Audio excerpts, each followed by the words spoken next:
Welcome to the Outer Realm with Michelle Desrochers and Amelia Pisano. Airing live on the United Public Radio Network, 105.3 FM in New Orleans.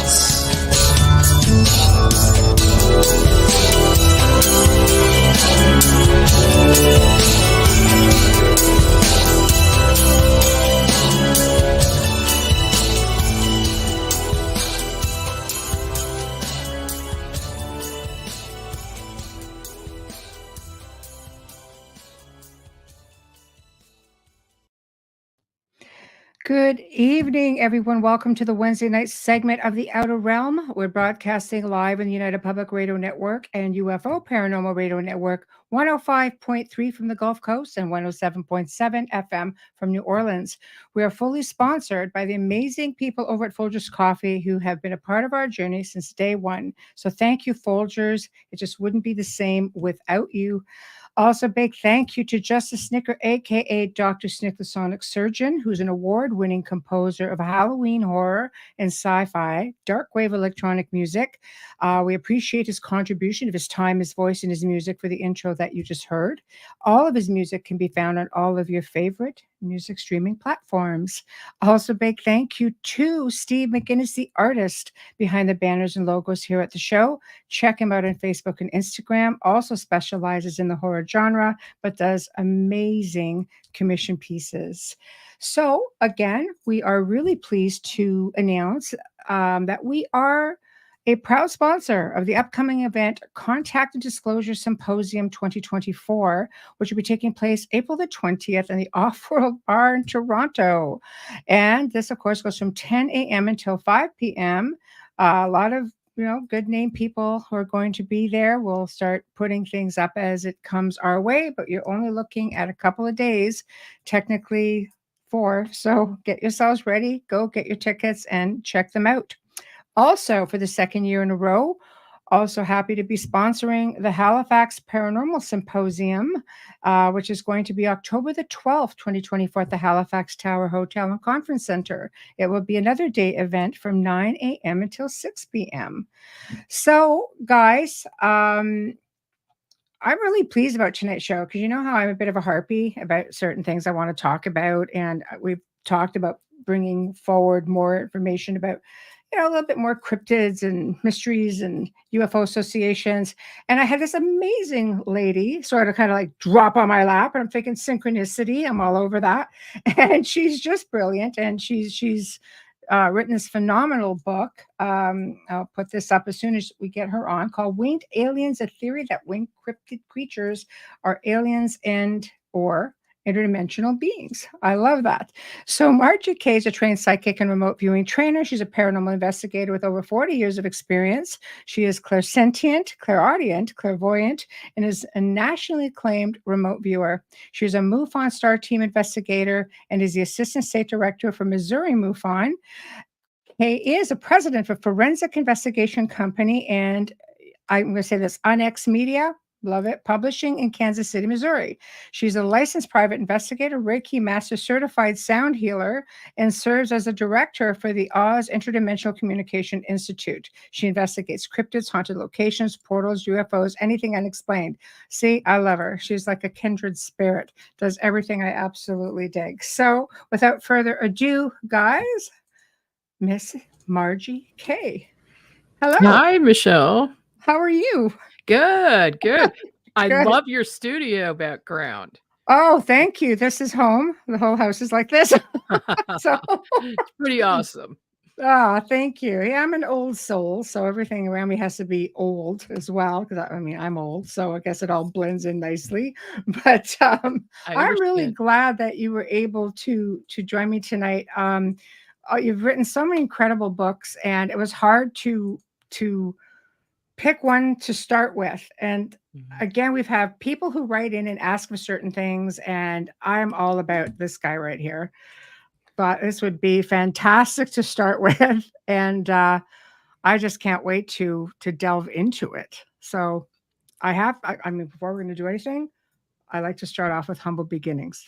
So give us a little bit of background about yourself other than what I read. Did you start with, paranormal experience, a UFO experience? What brought you into the field?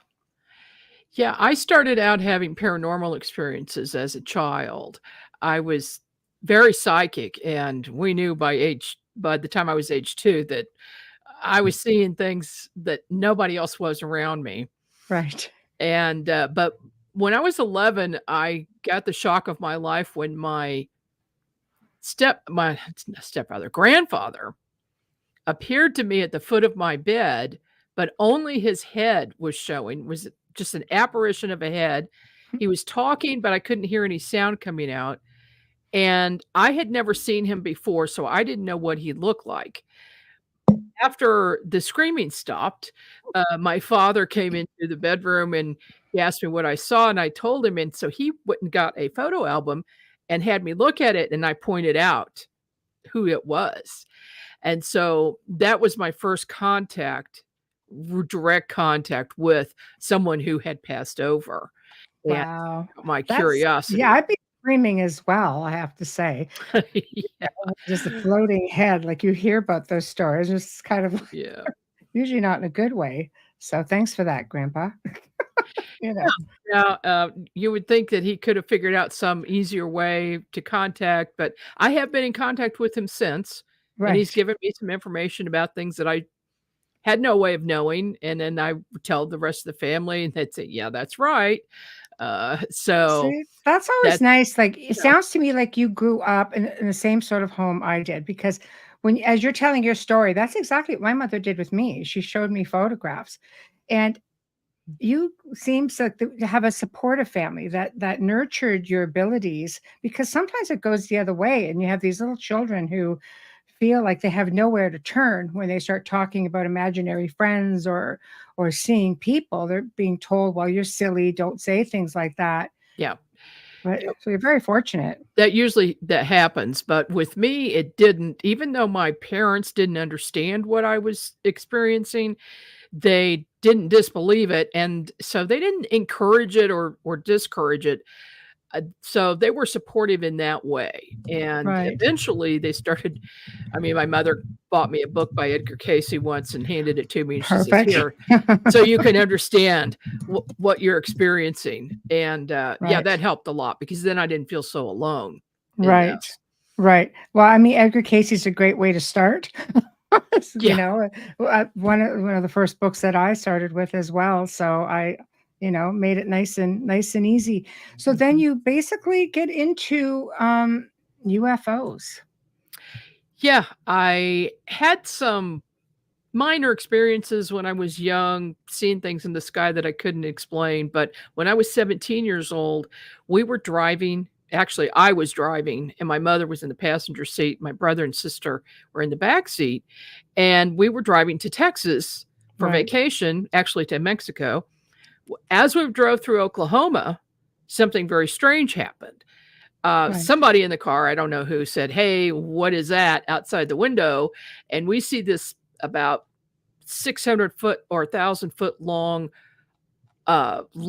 silver object that looked like a cigar shape. It had no wings or tail, and it's just pacing along with us as we drove down the highway. So I slowed down, and it slowed down too, and then I sped up, and it sped up, and it just kept pace with us. Well, that was in the afternoon while the sun was out, but the next thing we knew, we were pulling up to a motel, and it was dark, and we had no idea what had happened for about 3 hours of time. Oh, So, wow. yeah, we were later I would find out because I didn't know anything about it at the time, but that was Right. probably an abduction experience where we were all taken Wow. and then put back. Yeah, so that was my first introduction to UFOs, Wow. and then, of course, I have to know all about them, and, you Right. just go down the rabbit hole and you can't get out. Right. Oh my goodness. Like, do you feel it was your first experience, or do you feel maybe you've had them before and you Oh, no. just don't recall them? I recalled under hypnosis, Oh, a okay. lot more experiences starting when I was about 12 months old or younger. Oh, wow. Wow, that's Yeah. early. Yes, I'm a little bit leery about hypnosis because I was one of those children who, like, I know now as a researcher that it's been going on through like the lineage, like my ancestry. And there's this little kid who was fascinated with the stars and seemed to have blocked out a lot until adulthood again. So hence why I'm asking if it was something that that's happened to you before. Hypnosis is one of those things that, once you start, it's really hard. You can't undo it. So you just have to be really prepared. No. You do have to be ready for anything because in most cases, I would say the experiences are not horrible. Right. Sometimes they're very pleasant.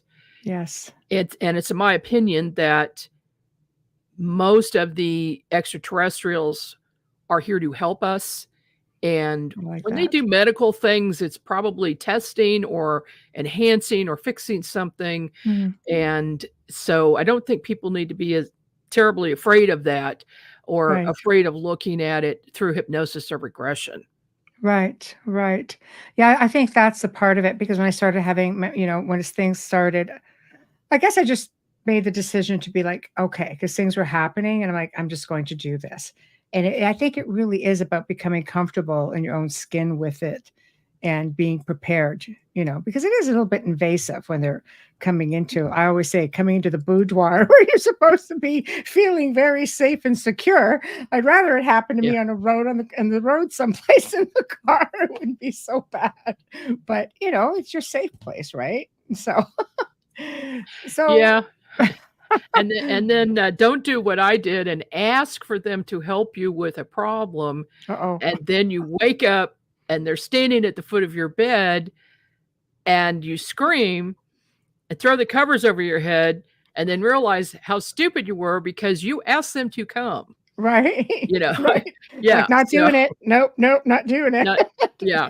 That was a little freaky. There were two grays standing at the foot of my bed, but they were working on my feet. I'd asked for help because I'd had trouble with my feet hurting so bad that even my doctors could not figure out what the problem was. Wow. And I finally just said one night, I just meditated. I said, if there are any benevolent beings nearby that can help with my feet, please come in and do it. And I fell asleep. And the next thing I knew, I felt this really bad pinch, like a needle going into my bone in my calf. And that's what woke me up. And I looked and I saw them and screamed. But I could still feel their presence there. They didn't go anywhere. Right. That was my level of consciousness that had lowered. And so therefore I could not see them anymore. Right. I figured that out later too.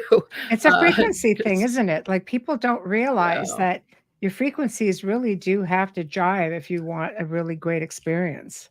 Exactly. And it is all about consciousness with all of these, what you would call paranormal experiences, but contact with interdimensional beings, people who have crossed over, extraterrestrials. Yes. It's all about your level of consciousness and awareness. Right. I completely agree. And it's a really difficult lesson to adhere to because I'll tell you, being in the paranormal field and doing years and years of television and, you say 10 answers to every question and they always take the absolute worst one. It's a demon. Great. Thank you for that. So now the whole world thinks I run around screaming demon constantly. And really it's the furthest thing from my mind. I'm one of those, it's psychokinesis. It's an alien. It's something else. But then my producer goes, it's dimensional bleed through. Okay, shut up. Now it's not even funny anymore. Because but well, we have fun with it. They're thinking about ratings. So they need some trigger words. For sure. That one will do it, seems to, but so let's talk about this book of yours. I know because I've perused your website and you really do document a lot of the sightings. I think people don't realize, the type of beings that we share space with. And again, being interdimensional. And of course, if you're a remote viewer, you get to see all kinds of these amazing things, but unfortunately for common folk who is either doesn't want to learn or just hasn't gotten there yet, you could be like literally within a space full of beings that would probably frighten the average person. Yes, and that happens to me quite often when I'm doing readings for people. Oh, I will see all kinds of beings standing around the person. right. You don't just have one guide. There's a lot going on, and there's usually ETs involved and people from past lives who are not reincarnating, but they're staying with you for protection. Right. And then, of course, family. There's the gamut. Yeah, right. And there's a room full of people. Right, right. Do you ever come across interdimensional humanoids, like other than, well, I mean, I think everything in a form is an extraterrestrial of sorts, but let's say something a little scarier. Well, now I've run into shadow people, and they're very difficult, very strange. People really don't understand what they are. They're kind of scary. Mm-hmm. And I've even seen them. Yeah, they are. And I've seen them even during the day outside.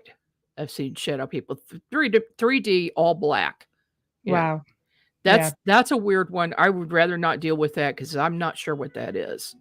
Yes. Yeah. Well, some people believe they're time travelers as a theory, and other people just believe like they're very, malevolent as well. Yeah, so and probably from another dimension would be my guess. I would go along with that. Yeah. I would. I've had people send me photos of shadow people. You can clearly see them. It's just amazing that, they're quick. So the fact that you can capture one to me has always been interesting. I know we had a haunted house and we had a guest come in and say they saw a white shadow person. I had never heard of that. No. They completely could see the silhouette of this 3-dimensional white being. Not a being of light, just like a shadow, but like a grayish white.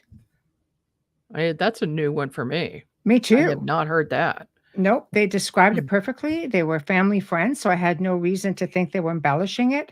They've asked if anybody else had ever seen them, and we were just like, no, we've never heard of this. We've never seen them ourselves or this individual. They figured it looked like a female. I was like, well, okay. I have heard of something else really strange from a couple of people who have confided in me, and they call them the blue beans. And in fact, both of these people called them that, even though they don't know each other. Right. And they come out of a TV set. Oh, yeah. Okay. That'd be weird. Can you imagine in the middle of the night? No. Your television is off. Yes. All of a sudden your TV comes on by itself. And these blue entities walk out of it and are standing at the foot of your bed, and they're just blue light. That's what they are. So what do you make of those? Like, have you researched them? What are your thoughts on that? Well, there is no research. I mean, right. There's nothing. Yeah. I've never heard of, and I don't know if anyone else has heard of it. So I remote viewed it in both cases. And it seems that they use the television as a means of creating enough energy to come in from another dimension and to come into this dimension. And in both cases, the witnesses both said they had telepathic communication, and the beings said, "You're ready for us now." And so, to me, that meant that that person had raised their level of consciousness and their vibration to a certain point where they could have communication with these very high energy beings. Right, right. That's interesting to me. What it reminds me of a little bit, Margie, is when you're doing paranormal investigating and you do a reverse loop with a video camera, and then you can catch, imaging. They just seem to be able to come through, which to me is fascinating. I mean, I filmed a TV show one time. It was like Entertainment Tonight, and in Canada, and they captured something coming out of this big screen TV that wasn't even plugged in.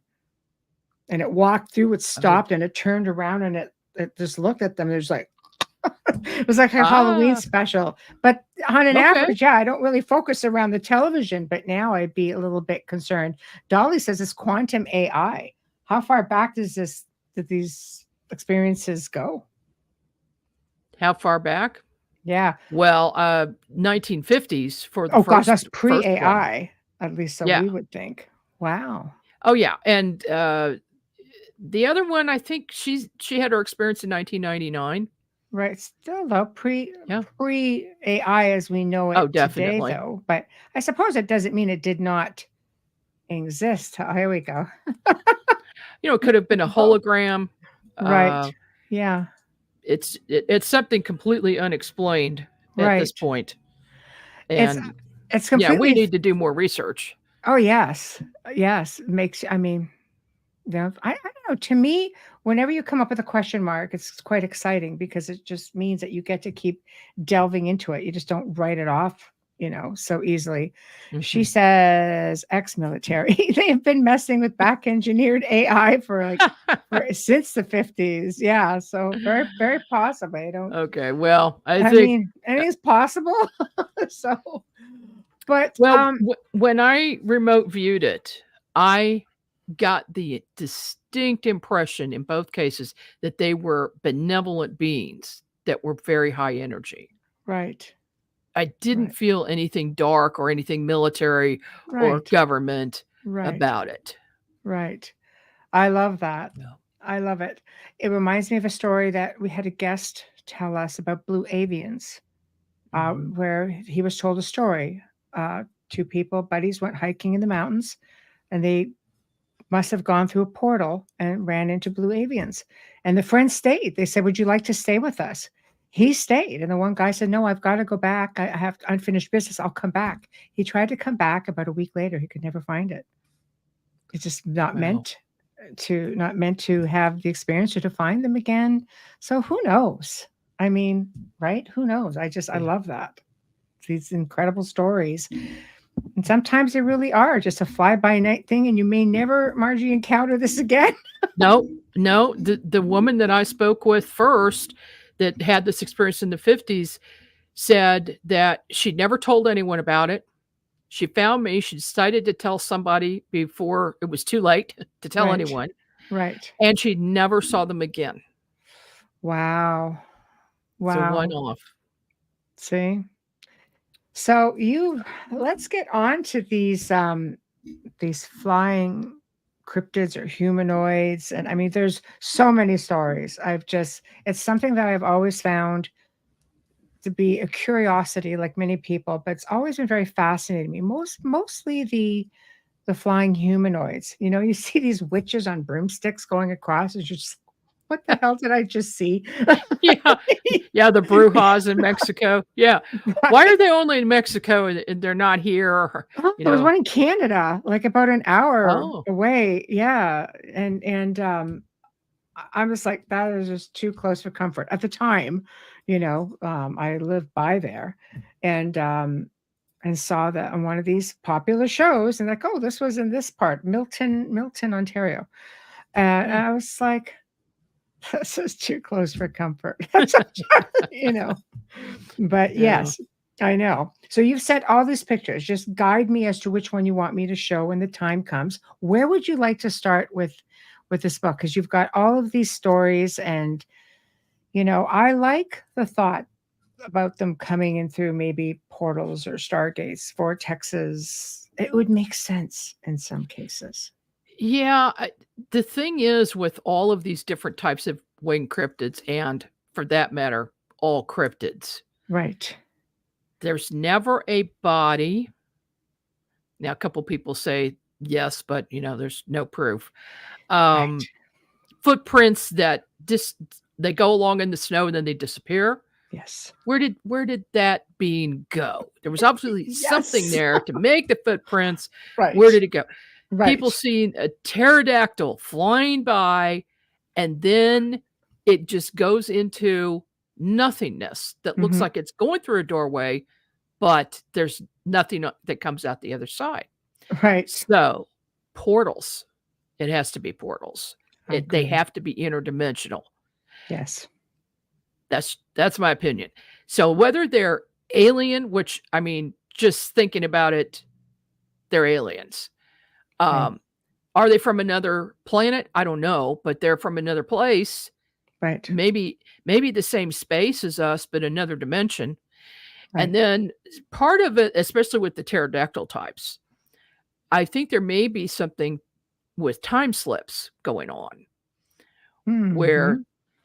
because Yes. there's just been so many sightings of these things. Right. What is going on with that? Why they don't find a nest? They don't find a family of them, and they certainly don't find the pterodactyls themselves. No. It has to be interdimensional. Right. I would agree. I mean, let's just look at the Loch Ness monster. Just that's a no-brainer for me because they have tested these waters. They have done sonar. They have tested the waters just to see if they can find any sort of, microorganism, anything that could lead them to something, feces, anything. And they don't feel that there's something that big there. They don't feel that there's anything that could sustain something that big, which sort of means you agree with your theory. Maybe it's coming in and out of a portal because it doesn't have full access to get to the ocean to come in and out. It's a real narrow passage, I've been And to very Scotland. deep. I've been to, it's just, there's no way. Yeah. Yeah. And so what if we're talking about time slips there too? And this is a prehistoric creature, like some people have proposed, and it's just there for a fleeting amount of time, and then it goes back. Right. Right. Exactly. Yep. Exactly. And the same with Bigfoot. How many people have said they followed and all they see is the footprints stop. There's no viable place that it could go. They look up in the trees, they look everywhere. So unless these things are completely able to project to the individual what they want them to see or how they see them, I can't see any other real explanation. And some people believe that, a lot of these beings can do just that because they're quantumly very, very advanced. Don't let Bigfoot fool you. Apparently he's as smart as a whip. So yeah, well, that's a whole other story. I've got lots of stories about Bigfoot and my encounters with them. Very nice. So just suffice it to say, they're extremely intelligent. Right, right. And do you feel some people report getting really, nauseous around them or very anxious around them because they're able to really mess with your mind, Well, they can use infrasound. Okay, perfect. And that will just really throw you off balance, make you feel dizzy, sick, nauseous, and make you want to go away. And that's really why they use it, because they want you to go away. Right. But they're especially aggressive with infrasound with men for some reason. Interesting.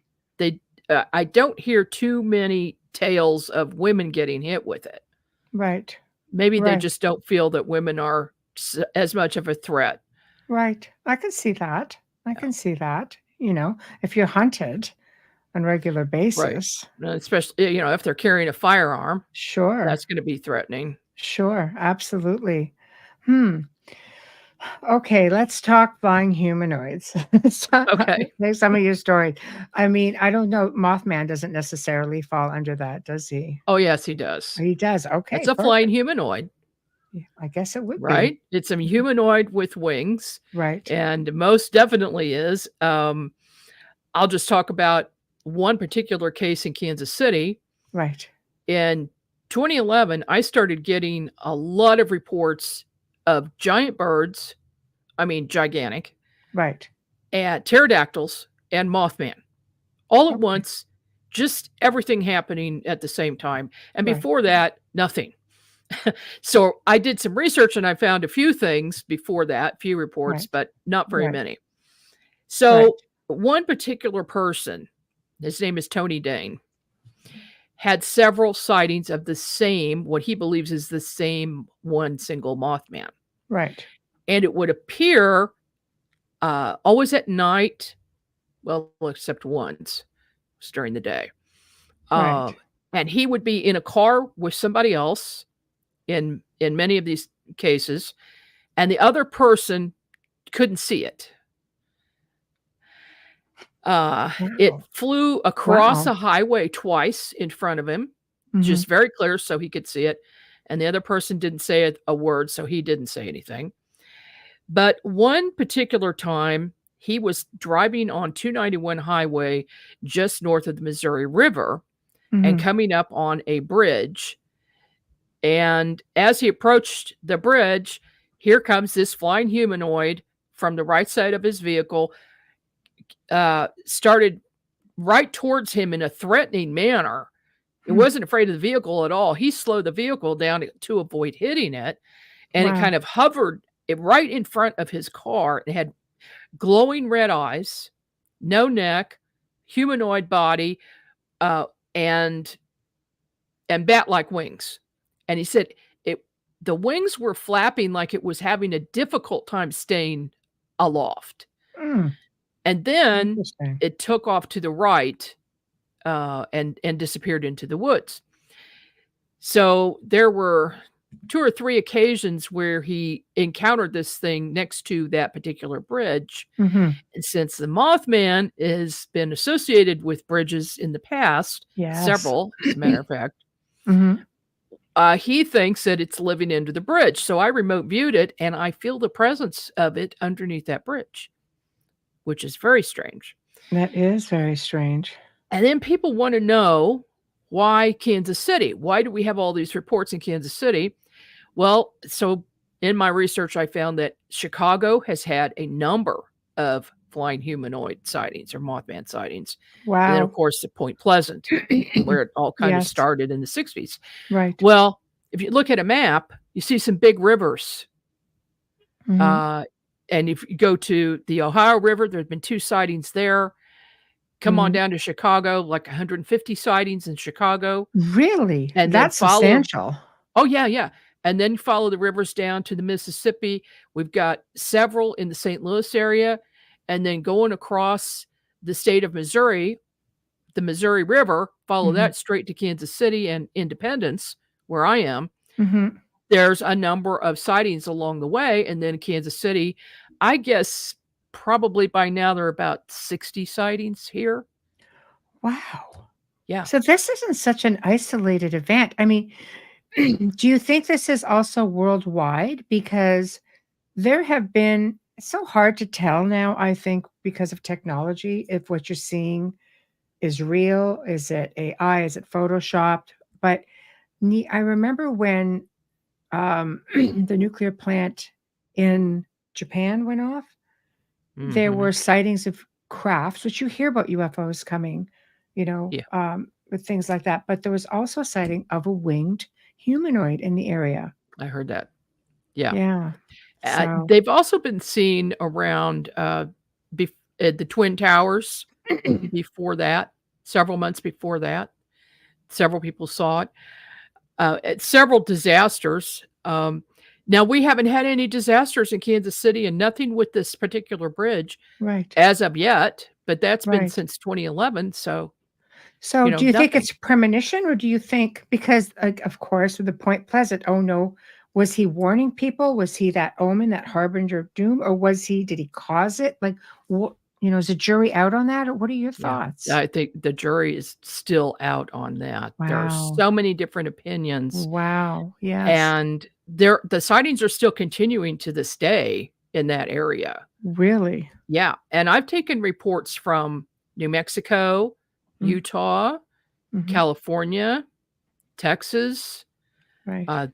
There's a movie that just came out, called The Pajaro Incident, where a gigantic creature, winged creature, actually attacked some FBI agents and a sheriff, Wow. and stuff that had been going on since the 60s there and is still going on today.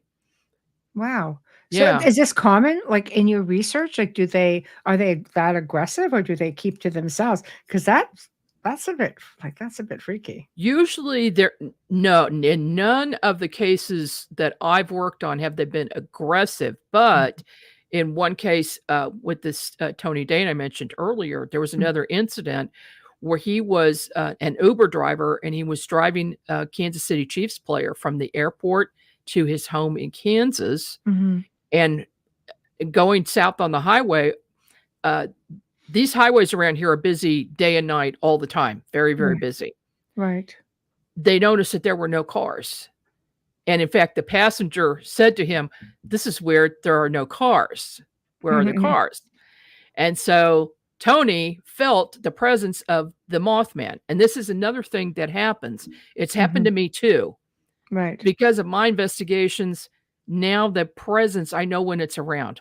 Right. And it interacted with me and also another investigator as well. Right. And so he said he knew something was up. He stopped and he let this guy off, and then he went right back to the airport. Well, he had just washed his car prior to leaving, right? He gets to the airport and he's going to fill his car up with gas, and he notices that on the hood only is this brown substance all over it. Not on the windows, not on the hood, but only on the roof of the car. Okay. Right. He comes to me the next day, the next early morning. Right. And by that time, it was about 38 degrees. So it was not freezing anymore. Right. Yet the substance was crystallized. It was still crystallized. I took pictures. I took a sample, sent it into the MUFON lab. The lab report comes back, brown bat. What? So I look up brown bat and I see it does not hang around suburban areas. It stays in the woods. It's not going to be on a highway. And so, and of course, our lab doesn't have a Mothman to test against. No. Right? We don't have that DNA from anyone yet. Right. So we don't know what other DNA might be in there. But the fact that it's part bat and it had bat-like wings, that's strange. That is really strange. That is really interesting. That I mean, how close do you have to be to see something like that? I think too close for comfort in my book. But that was close. Yeah. Oh my and gosh. The fact that, this bat feces only on the roof of the car. Right. Only on the roof. And right. all of my equipment that I used, compass, EMF, everything went crazy next to that car and on top of the car. So that's when really the car high was levels off. of energy. Right. Right. And it did that. It continued to do that for 6 days. So, and did anything happen in that area? Like, was this a precursor to an event, or so No. it was just there? Maybe No. it's a matter of thinking like a bat. Where do bats like to stay? Usually, caverns, caves, And dark apparently the brown bat would be in trees. There we go. Yes. But there was an awful lot of feces for a bat. It was. Would not want to clean that up. Oh, Just saying. no. Right. Like, oh my gosh. Okay. So why all of a sudden do you think all these sightings are happening? I'll take it to this question, then I'm going to get somebody on your page. Is there a real big reason why these portals are opening up now? Does anyone know why they're active now? Or are they just other than these creatures just showing up, or these beings, as I like to say? Well, I think that the whole answer is in portals opening. Something has caused a lot of portals to become active that have been there before, and then new portals to show up. And I'm seeing this a lot in my UFO investigations. Okay. In fact, I'm working on 3 right now that have known portals, where you have time anomalies, where things change shape inside the portal, or I've stuck my hand in one and my hand just went completely distorted on film. Right. That's And crazy. okay, so what has changed really, really big that would be worldwide, and that is the CERN collider. Oh yeah. That's enough to do it right there. That they powered that back up, didn't they? There are things that open them, and there are ways that people can create a portal. I think we probably have that technology. Oh yeah. But Absolutely. We can do. open up portals. It's not hard for us personally to open up portals. We are, in fact, portals, technically speaking. Things can come Yep. through us if your frequencies can jive, right?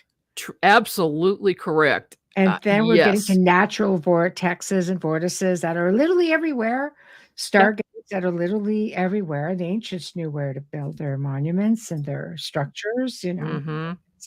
So, but it sounds like with Mothman and maybe other beings that are similar, it sounds like maybe some of them have just been here, you know, for a really long time. Well, there is some evidence, ancient evidence, you know, drawings on caves, petroglyphs. Right. There is evidence of, in fact, we have some in Missouri, in Washington State Park in Missouri. But they're all over. And of course, you see Thunderbirds all over. Yes. Canada, North America. Yes. And at times, the times that these were, well, some of these ancient totem poles have them too. But the cave drawings are ancient and they're all over. So what being called a Thunderbird that has the same basic shape that's being drawn everywhere, how did all of these cultures, all of these different Native American tribes from all over see the same thing? And so the Thunderbird is another big question mark for me that I would like an answer to. And I saw one myself. Wow. And in fact, that's one of the pictures that I sent you, was that giant bird in the trees. I was outside one evening, and this is a strange story. Earlier in the day, I was at my office working, and I left, and my daughter, who works for me, and her son, who works for me, were upstairs in their office. I headed home, and a few minutes later, she calls me in a panic. She said she had gone out to her car, and she heard footsteps behind her chasing her. And she heard what sounded like a wing flap. Right. So she didn't turn around to look, because the only thing she could think of was getting in the car and closing the door, because she thought it might have been a person. So, and this was at night. So she got in the car at dusk, and all of a sudden in the back of the car was something black, and then something came all the way around all the windows. She drives a Dodge Charger. Came around all the windows and all the way around the front windshield and completely covered it, and it looked like wings to her. See, that's huge, just huge. And then, oddly, she said it just dissipated and just kind of went away. It didn't fly away. It just disappeared. It just disappeared. Wow. Yeah. Wow. That's so she calls and tells me this story, and I'm like, wow, okay. So a few hours later, I go outside to sit in my hot tub on the deck. And something told me, my spidey sense was up, to look through my backyard, because something was there. And there was this gigantic bird sitting in the tree with its wings spread out. And I mean, bigger like than a condor, bigger, like. No, 30 feet is that's a Thunderbird. That's a Thunderbird. Condor is 10 feet. Okay. I had to just clarify, because there's a lot of people that are, who have absolutely no idea. Yeah. So I'm just going to put this up. I don't know if this is same idea. No, that's not it. This is another time when we saw a gigantic bird flying overhead, and my grandson took that photo. Okay. This is a drawing that I sent you. Okay, I'm just trying to get. It's like a gray pencil drawing. Okay, one second. I can't draw anything, so I have a friend of mine do my drawings for me. No, that's okay. I'm just gonna go in here, and there's so many of them. Just let me know if I hit on the right one. If I don't, there we go. Okay, good. That's it.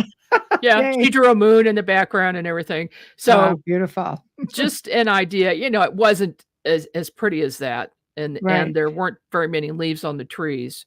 Right. But here is this clear outline of a body and wings. That's a big wingspan. Yeah. And so here's the weird part about it. I heard a noise to my right. So I look and I see a tree. I'm not sure if I sent you that one. That had, and it had 3 little ones, like 2 feet tall. Yeah, I don't have that one. Okay. Yeah. So there were 3 in different places in this tree, 2 feet tall, but their wings looked more bat-like. They had long beaks. They looked a little bit different than this, whatever this was, Thunderbird. Yeah. And so I like looked at them. Yeah. And then I look back at the big one, and the big one's gone.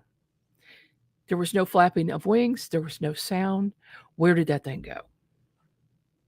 So unless you have a portal sitting practically right over your tree in your backyard. Okay. I have one. Yes. Right. Okay. So there you go.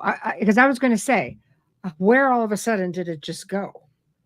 Like, could they just be doing this with a mere thought? Because that's also a thing. Maybe they can just appear and disappear at will. Yes. Maybe they can be anywhere they want at any time. Right. And the fact that I have a portal at my house probably helps. And the fact that we have a gigantic portal only 6 blocks away from us that was created by a building with it's a spiral temple. It's in a spiral shape. Okay. So this is a vortex. All bets are off there. Sure. Yeah. Right. So that... Yeah. Okay. Because, I mean, you do hear, stories of Thunderbirds have been going, you've been hearing them from the indigenous people and ancient cultures. Here, in the West for centuries, stories of these things picking up small children. And they still believe they exist. I know several Native Americans, Cherokee, and they say, oh, yes, this is a real being. Right. It exists. There is no question to them. Right. Lady Spider Witch says, can you please explain again about the portal? I guess the one you were just mentioning, the spiral. The spiral temple. Okay. If you look up online, Community of Christ Church Spiral Temple or RLDS Temple in Independence, you will see a picture of a very strange structure. And I don't think I sent you a picture of this. I don't have it is all made out of concrete and steel, and it is in a spiral shape, and it's actually hiding an antenna inside of it, a really, really long antenna. Wow. And the story is that is for ET communication. Wow. Yeah. Why? Nothing surprises me. Why does none of this surprise? No, it shouldn't. No. People have been doing these things for years. They've been creating buildings at certain spots where they know there are ley line crossings. And the Masons are extremely adept at this. I keep finding structures that were built by the Masons, and they just have to be perfectly aligned north, south, east, and they are. Yeah, they're perfect. Yeah, and they're ley lines. I get my dowsing rods out and find the ley lines. It's they do it purposefully. Of course. Absolutely. And this building is one of those.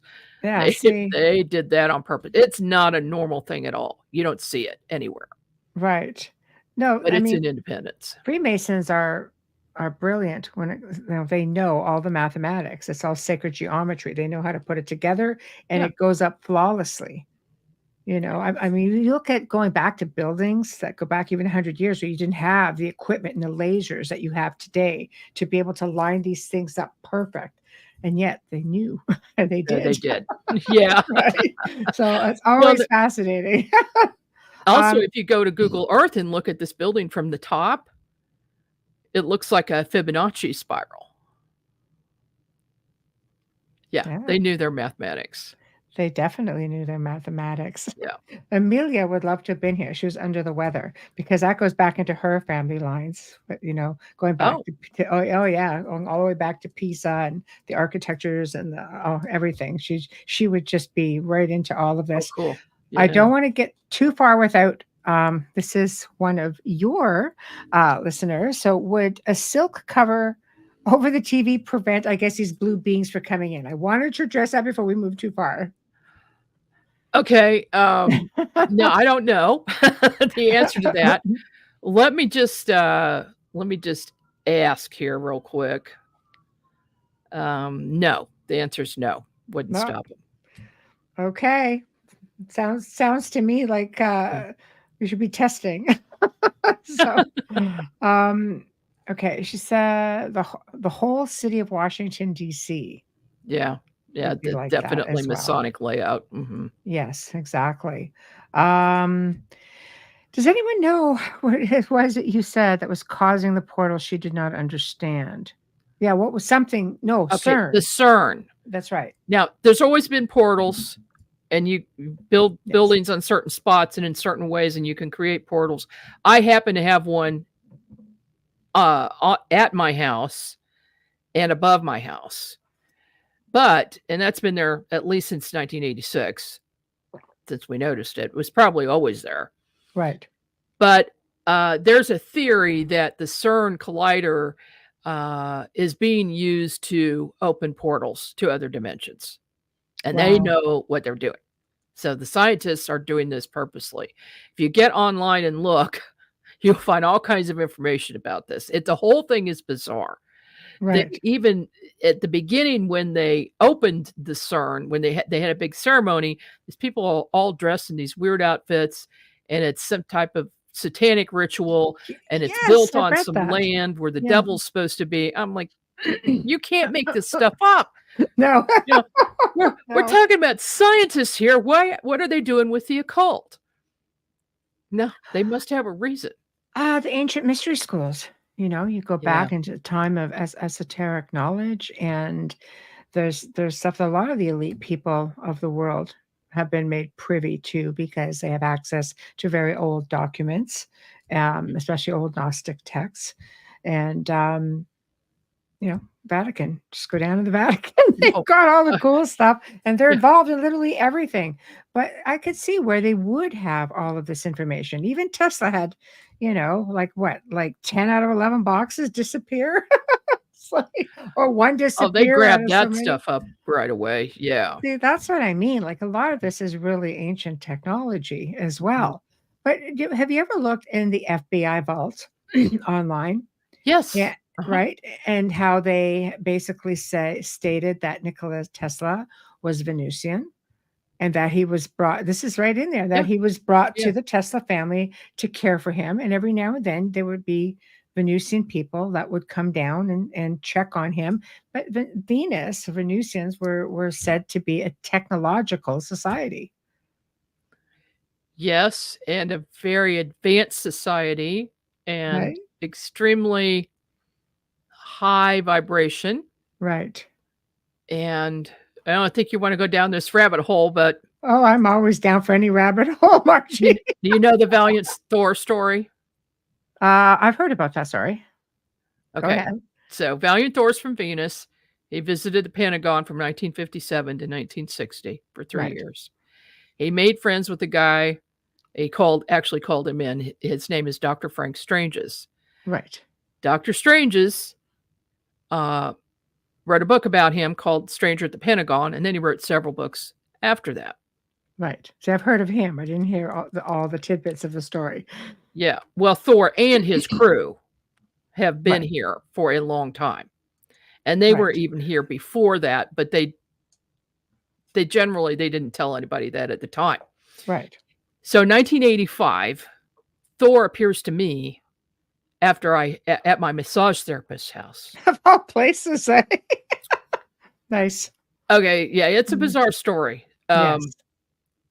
My massage therapist, we're getting ready to leave, putting our coats on. All of a sudden he says, not in his voice, would you like to try a light experiment? So I instantly knew that was not his voice. And I Right. said, yes, I would.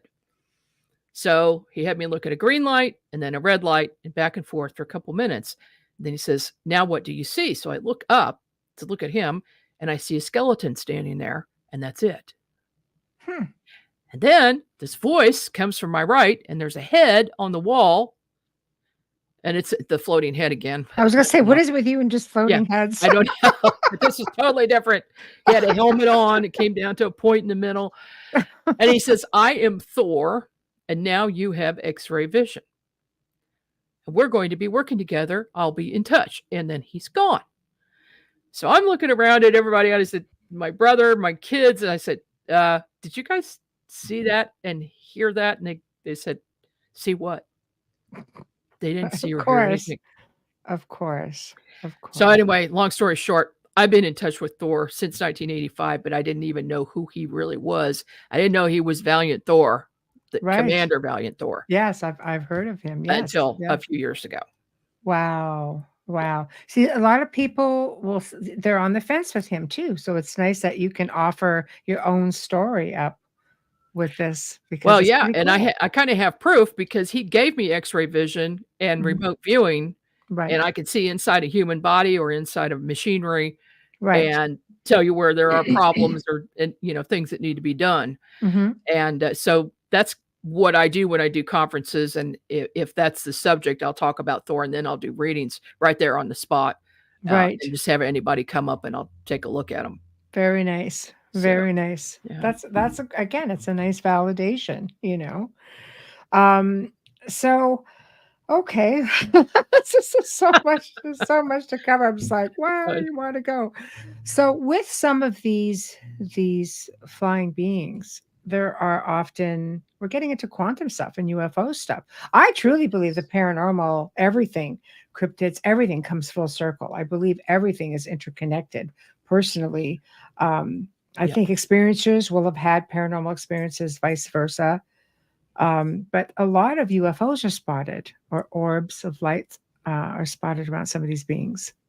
Yeah, you can't separate these subjects because eventually all investigators come to the conclusion that they're interconnected.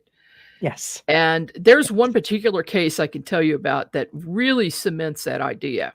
Okay. And that is, there's a woman in Sugar Creek. Her name's Valerie. And we've been working on her case for a long, long time. One day she calls me and she says, "You're not going to believe what I just saw." She said, "I looked up." She was outside working in her garden. And she looked up. She saw a really, really big hawk, what she thought was a hawk. So she thought that was kind of unusual. And she's just watching it. And all of a sudden it transforms into a silver saucer-shaped UFO. Okay, that's and crazy. Is gone in a split second. Flies off. Now, since she told me that, then I've run into these other stories of birds morphing into something else, or like, for instance, a plane that a person thought was just a regular plane. All of a sudden, its two wings went down, halfway in the middle of the wings, curved down, morphed into a bird and flew off. Now, where is this coming from? Right. Are they UFOs and they're cloaking as something else? Right. I had an incident myself just a few months ago. I was getting ready to drive to work and driving down this one side street, and I see a hawk, but it's just flying and flying and flying, but it's not going anywhere. That sounds like a mega glitch in the Matrix or something. Oh, yeah. Oh, that's the first thing I thought. Was glitch in the Matrix. Right. And it's just flying and flying and flying, and it's not going anywhere. So I stopped the car, and I'm getting my phone to get a picture when all of a sudden, poof, it's gone. Just gone. Where did it go? Right. Interdimensional. So I think there's a lot of interdimensional things going on. UFOs, ETs, cryptids, they're connected. That's why I called the book Winged Aliens. Right. Because there's just so much bizarreness to this and so much evidence that that these things are interdimensional. There's just too many to that you just, I mean, I get, we have deep like cavern systems and tunnel systems, and I mean, we have caves that have their own ecosystem. We know there are definitely things underground. The Hopi have spoken about their, the ant people. They've been underground. Like the story I told you about the blue avians. Portals are everywhere, and where you least expect them. Right? I mean, they could be right inside, of a cavern or a cave. They can be in the water, in the ocean, in the lake. I mean, things are just popping in and out. So there has to be something to it because, again, I'll go to Loch Ness. Do you know they spent 50, 60 years with cameras on that thing. Mm-hmm. And once in a blue moon, you'll get something. They're like, "Oh, was that it?" Apparently, they've just had some big sighting, and I they've heard. gotten photographs. And apparently, this is, they're like, "Yep, now we know for sure this is it." And I'm just like, I never know anymore with the technology we have, and now especially with AI and photos, and you don't know. Well, we do have better cameras now that are catching a lot more of the light spectrum. Yes, So perhaps we'll get some more good stuff in all the paranormal departments. well, Bigfoot seems to be not as camera shy anymore. I mean, there's a lot of stuff with him Yeah. surfacing at pretty much everywhere. Do you think, Margie, that maybe it's just a collective consciousness thing as well, that we are creating this amazing energy and these beings are coming forward now and feel like this it's okay to do so? Because that could create portals. That energy can be quite inviting as well because we're raising our vibrations. 100%. I believe that. The last 3 years in 2021, we all got a big boost in Yes. vibration. We Yes. skipped. Usually it's a very slow, gradual process, but no, very quickly. And this was done according to Thor and my other guide contacts. Right. This was done purposely because the timeline has been sped up. So what that means is that the ETs are going to make themselves known all over the world at the same time. This is Right. what Doris told me. Okay. And this is it's coming soon, but there are certain people who had a high enough level of vibration that they were almost there, but they needed to have this extra boost that came Right. in. So they sent a boost of energy to everybody. Right. And so I think you're 100% correct that the collective consciousness, the vibration level has been raised. Mhm. And so now we're able to see and interact with these interdimensional beings much easier because we're actually moving into fifth dimension. Right. Right. And, the song, Yes. No, fifth for sure. dimension, it's Yeah. happening, Yes. right? Right. We're in it now. Right. And so Now these we're beings that existing are with third dimensional or density beings still too. true, that's true. And that makes it really difficult because they like to mess with your vibration. They try. Yeah. Yeah. That's why Yeah. it's important to keep protection up all the time. Yes. Because I look at the events, without just blabbering it all off. I'm looking at the events that are happening around the world right now. And there's so much hardship. Yet you hear people say, this is the best time to be alive. And there are people, because I don't get on social media a whole lot. I kind of peek in there once in a while, and I like to read. If I'm having like my morning latte or something, and I really see people they just seem to be full of angst. Yet you have so many people believe this is the best time for us to be alive because all of these amazing things are going to be happening. I don't know. Yeah. When we've got the war at the door, you know what I mean? Like, Yeah. that's a bit of a frightening situation. I tell you what, I am trying not to get involved in it. Yes. Just let the dark side do what they want to do. And to me, it's all set up. It's all fake. I agree. Well, And I don't want any part a of lot it. of it. Yep. So I'm staying focused on working on myself and helping other people. Yes. Don't fall into the distractions. Yeah. Yes. Yeah. You know what? I know there's a lot happening. I know even with my own experiences that they've been becoming more powerful. Downloads and abilities keep changing, and frequencies are very something that I hear this with a lot of people. We're hearing more frequencies. We're tuning in. I can listen to a song and pick up just the frequency of the song. Yeah. It's just all I hear is that frequency. I can be just driving, and all of a sudden I'll just hear a song playing, like a choir or all kinds of crazy things. Just, you just lay there kind of going, just, I try to meditate. It's just like all of a sudden there's all this music and stuff. It's just, it's a very Yeah. interesting time. It is, to say the least. Yes. Yes. True. So we had a gentleman, I don't know if you ever interviewed Dan Shaw, the Vortex detective. I have not, but he sounds I'm going to interesting. connect you because Okay. I'm going to. Yes, you know what? He was on. I believe it was last week, and he maps vortexes and portals, and he's been on a lot of interesting TV shows, and he's brilliant in his research, in vortexes and ley lines and things like that. And because of what you do, I think you would do really well to have this connection. And that just sort of came at me, and I'm just delivering it. So I'm going to. I'm feeling a yes with that. Okay. We need to connect. So okay. There are no coincidences, right? No, only synchronicities. Exactly. So now we're getting into. I mean, we've covered Mothman, which is a real big one.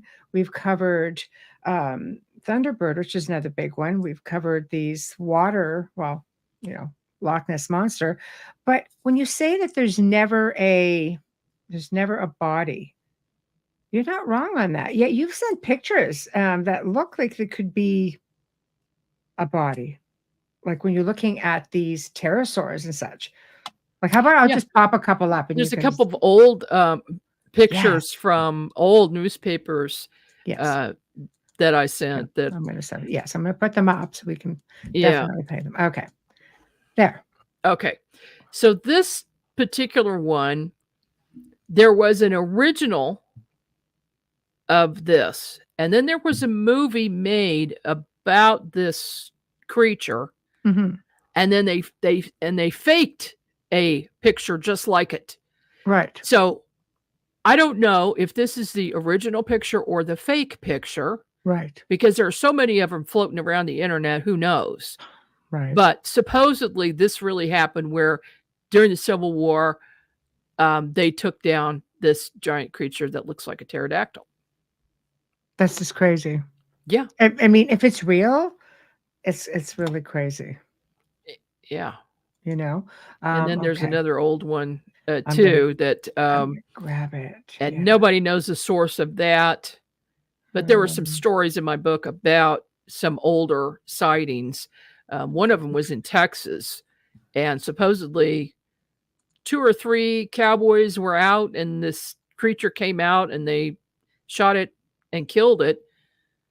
And then it was too big to carry or to haul. So they told everybody about it in the town, and they put it in the tombstone epitaph. Oh, it's at Arizona.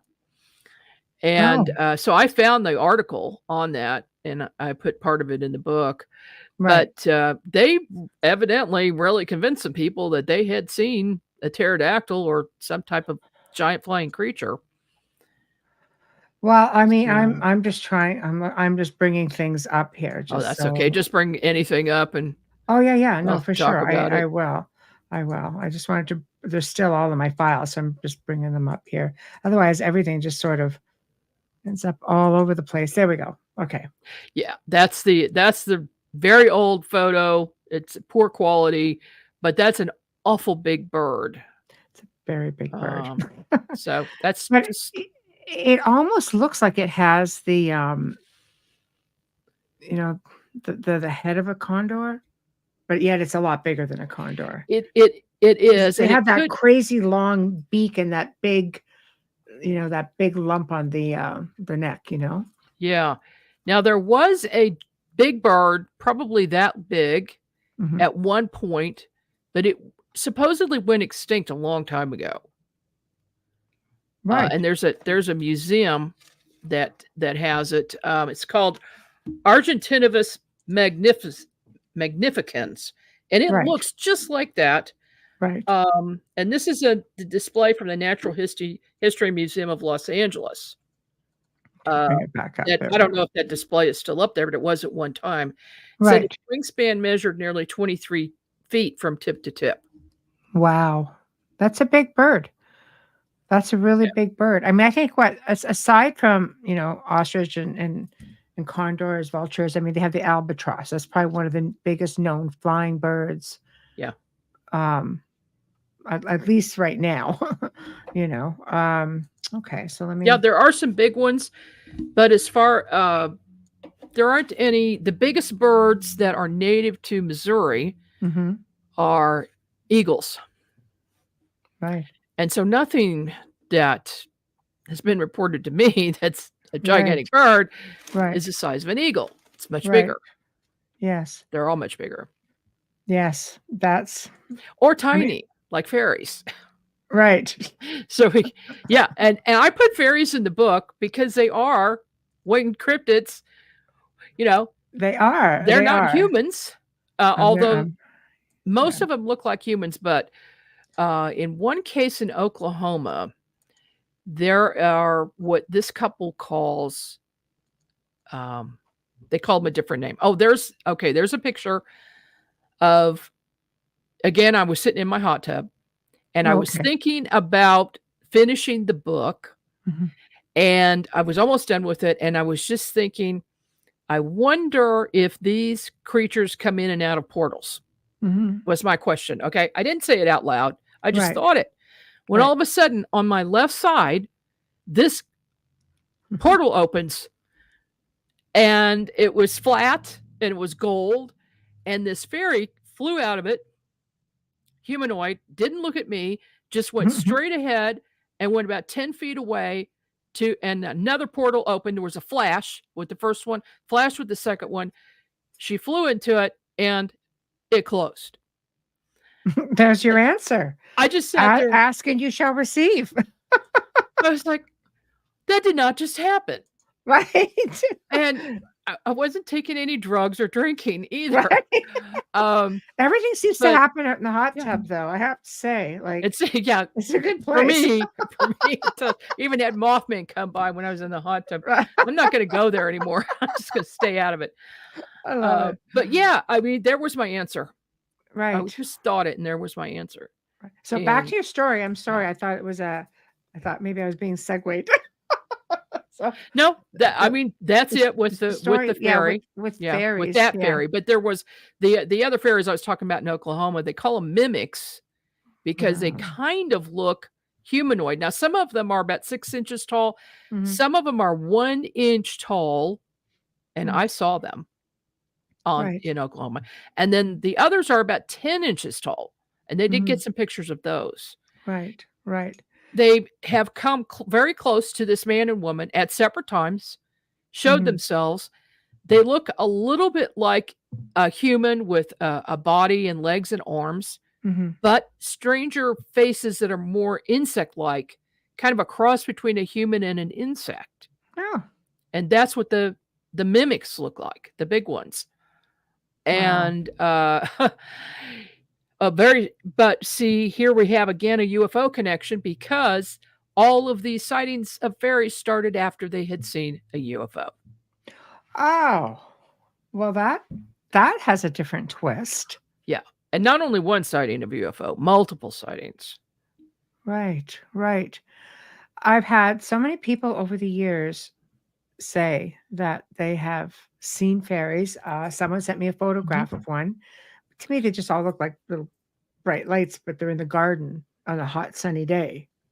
And they just look like little stars, it's I don't know. So I don't know enough about them to really make an assessment on the photo and the image. But I mean, I can go back into I'm a big ancient history person and folklore and I can go back and we know that they were the Fae, which again, these were beings that were eventually driven underground when, Christianity came in and tried to just eliminate paganism and druidism. And eventually these beings just didn't want to deal with humans. So the story goes, but they're supposed to be pretty aggressive. I mean, they're not really, not that these, insected looking sort of beings, and some of them look kind of cutesy. Yeah. Oh, I saw when I was 10 years old, I saw 2 fairies come into my bedroom One went over to my sister and one went over to me, and they just look like little human girls. Right, see? Yeah. Little cutesy. Tinkerbell's cute too, but she has a temper. Oh, So, right. I mean, technically speaking, but yeah, but if you're getting into the Fae, I wonder if the same thing applies because they can be very aggressive. Well, once again, I think they're coming in and out of portals, Yes. because Yes. it's not impossible to find a body of a fairy. It has been done. Mhm. I know a man in California that found 1-inch fairy bones between rocks, and that's Oh, how they buried them. They would interesting. put them in rocks that had a little indentation, and Mhm. then other fairies came around when he was looking at one. When he found one, other fairies came around and buzzed him, and they were very aggressive. He thought they were flies at first. They were hitting him in his head Oh, and in his face, and then he realized what he had in his hands, and he put it back, and they quit doing that. mhm. And so at some point, they became more friendly. Right. And so because he was respectful of that and he put it back where he found it, Mhm. they actually come around and visit him now. And they're very, very tiny. They're 1 inch, but he said they look like humanoids. Right. Right. See, I think that's incredible. Well, I have a little story to share with you on what the belief was fairies. I used to do ghost tours, and one night there was this bush, this tree, but it had a history of a lot of malevolent things that would happen around it. But not far away from it was said to be a fairy tree. Didn't pay it any mind. So, this is probably about 11 o'clock at night. So it's really dark. And there's like 30 people on this tour. All of a sudden, this tree lit up like a Christmas tree, all these little balls in it. And people are swatting it. They're just like, what? It was like firefly. It's like, what is this? But it was too cold for fireflies. I mean, it was deep into the fall. Like we're getting into like maybe, Halloween, like October, the whole tree. And I'm sitting there, a tour guide, I don't have a camera. I'm like, please tell me somebody's taking pictures of this. So somebody out there has pictures of this tree that was just lit up like it had hundreds of little, like little Christmas lights, all white. Wow. Wow, that's cool. And it was called the fairy tree. No, the fairy tree was probably a block away. This specific tree had a history of malevolence things that would happen. People would get sick around it. People would get scratched around it. But not that fairies can't be mischievous. But Well, that somebody didn't had sound mentioned, very right? evil. That sounded kind of I know, nice with the light. I know. And someone had asked about the fairy tree, and then like within 5 minutes, this thing just went. Like it happened really fast, and we were just like, Okay. It sounds like the fairies picked up on that question, and then Yeah. they demonstrated for you. Yes. Oh, That's cool. it was very cool because I was just directing them back. I said, "Oh, well, it wasn't part of the tour, but they knew of this because other people had, experiences around it and taken photos of this other area." And I said, "Oh yeah, it's just a block over. I'll take you there when we leave here." And then all of a sudden, this thing lit up like, and I've never seen it do that before. I had never seen it since. And sadly, the owners of the property about 3 or 4 years later cut it down. Oh no. Too many people were going to it. Oh wow. Yeah, it was actually on city property, but it was right there, and they just not the first time a tree that belongs to the city goes missing. Oh gosh. Yeah, so I don't know. I'd imagine if the fairies, favored the tree, that the home owners would not have had a real good go of it after that. But Yeah, they can be mischievous. yes, well, especially if you're cutting down a tree, that I don't think that's ever a good idea. But there's some beings out there that are very protective of nature. I worked with a woman in Ireland a few years ago who kept having stuff disappear out of her window. Right. When she would do her dishes, she'd put her rings and stuff up there.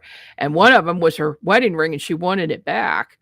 And she said, would you remote view this and see what's doing it? Because she thought it was an animal or something. I said, Right. oh, no, it's fairies.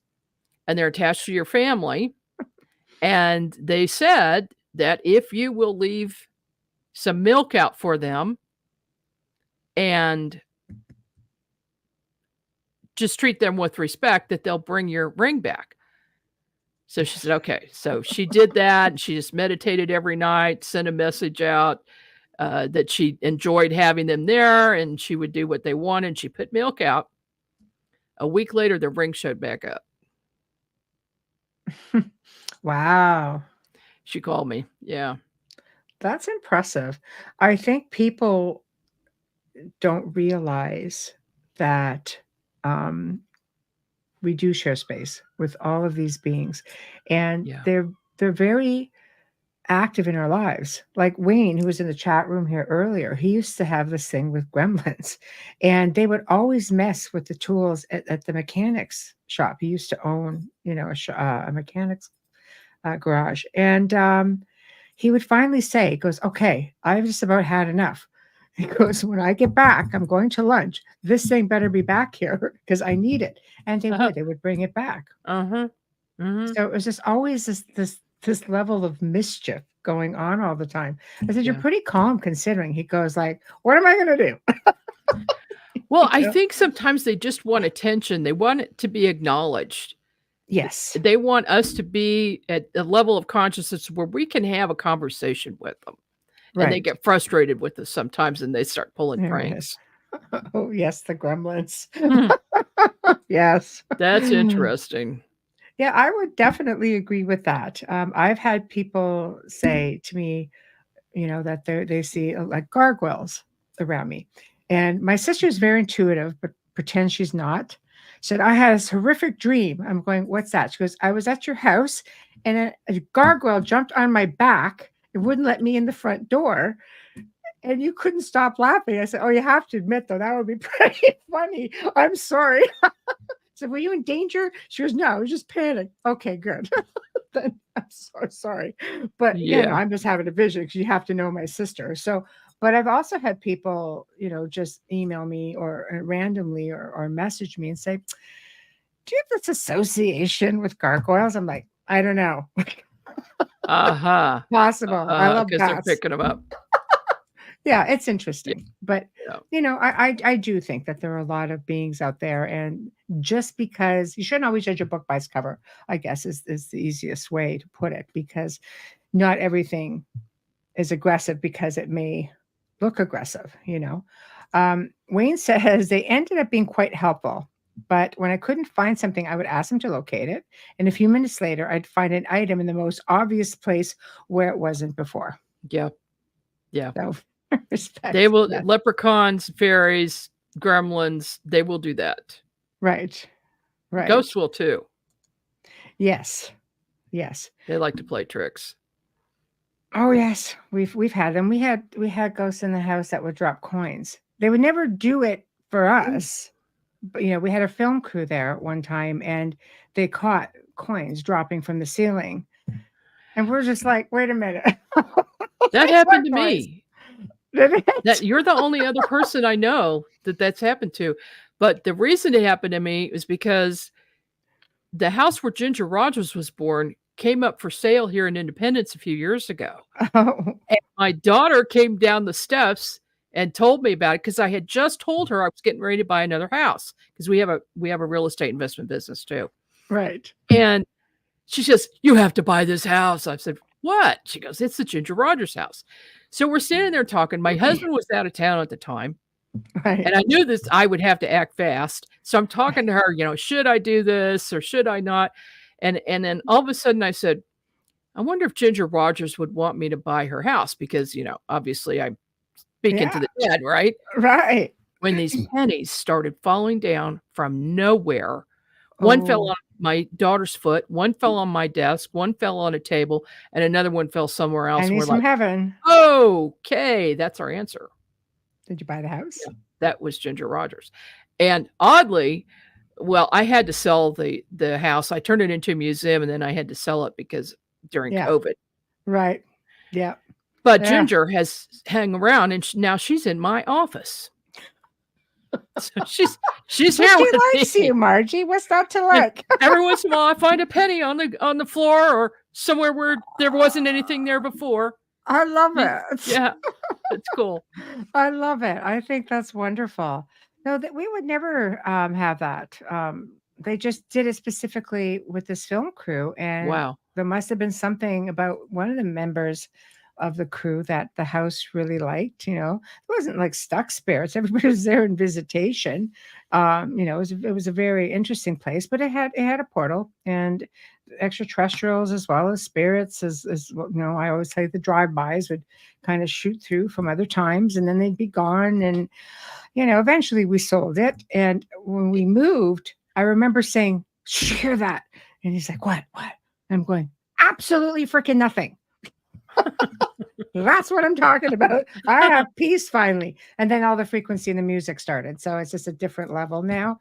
But just, and ET still that doesn't change in my life. But that's okay. Sounds like you and I have a lot in common, Michelle. I think so. When you were recounting your childhood story, I'm going, wait a minute. A little bit of everything. Yes. Yeah. But that's okay. I love how it all connects. I have to say the one being that I'm not fond of, really, and are gnomes. Gnomes are a thing for me because I saw this video from Argentina at one time, and this gnome is doing this dance and he's sidestepping across the street, and I was like,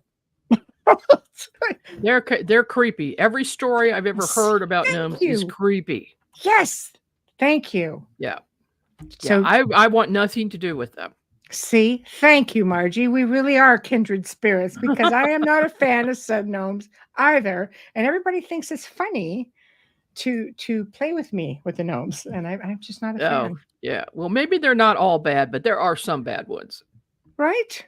I find them to be very mischievous. So, would you say they are a terrestrial or interdimensional being, or would you say that they are very rooted to the planet? No, I'd say they're interdimensional as because the witnesses that have told me about their sightings involve where did it go, where did it come from, right? Why did it just disappear in front of my eyes? Right. In one case, a friend of mine who's an investigator, she grew up with a gnome on her property, and it kept looking at her from behind a shed, and then would hide, and then it would run and chase her, and she was scared to death of it. Just scared to death, and no one else could see it. But her brother told her years later that he saw it too, but he didn't tell her because he didn't want her to be scared. Okay, yeah. See, they're just like little tricksters, and they're just, yeah. See, that would bother me. If you knew there's a damn gnome in my house, I would want to know about it because I'm just, when I was in Romania, I've been very fortunate to travel, to many different parts of the world, and I love culture, and I love everything about the places I go to. And this specific year, gnomes were the thing. There were gnomes freaking everywhere, Margie. Everywhere I turned, there were dang gnomes everywhere. So, I come out there, you would stay in villas or things like that. Like then, some of the cities had the newer, the bigger hotels, but for the most part, we would stay in villas. And my friends, my team, all put a bunch of gnomes outside my front door as I went out. I was going to have, I'm just going to have a nice little latte thingy that they had there, the Romanian style. I'm going to go out onto the terrace and I'm going to sit there and I'm going to enjoy this and look outside at the Carpathians, because anyone who knows me knows I love mountains. Gnomes. Gnome statues everywhere. Oh my gosh. I know. I know. It's like a freaking nightmare. But anyway, but aside from that, is there anything else you want to add about the book? Is there any, did we leave anything out? I think we got the fairies and Mothman. Oh gosh. Well, there's a lot. Though. Sorry. Do you have You another talk. picture? I'm just going to put this up for you because you sent it. There's a lot in here going way back in history. Even Lewis and Clark ran across a group of Native Americans that had a story about a very large creature that sounds like a pterodactyl. Oh, Yeah, this is the Ohio Bridge. You can see this. I'm trying to find it. I think this was taken in about 2003 by a witness, but I couldn't find out much about it. These pictures were on the internet, and again, they don't give you any information, but this thing was on the bridge, and then there's another picture of it flying off. That's the one I think I've seen. The Okay. one where it was flying. But this is Yeah. interesting because you could see the wings. Yeah, you could see a humanoid with wings. Yes. It's very clear what it is, and several people saw it. Somebody snapped a picture or a couple of pictures.